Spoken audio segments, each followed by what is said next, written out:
Every Igbo person living in the north, they pay house rent. No matter the amount, they pay it. Whether it's 2 million, 10 million, they pay house rent. But Fulani, they come to the southeast, Ali Igbo, with the intention of living in our forest, with the intention of living in people's shops, with the intention of living in our farmlands.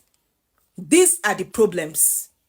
They pack them like sardine inside truck and lump them in the southeast with no house rent, no accommodation money, nothing. Is that how people migrate to other people's region? Cattle rearers, don't they have their own farm? Don't they have their own forest in the north? I'm asking a question. Or can't the government build cattle ranches in the north? For crying out loud, we are in 2026. This is 21st century. We are not in the era of Isaac and Jacob. As an Igbo person, if I am going to the north, I am going with my house rent money in my pocket.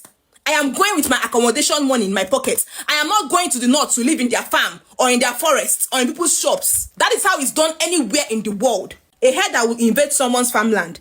And when the owner of the farm complains, the herder will attack the owner of the farmland.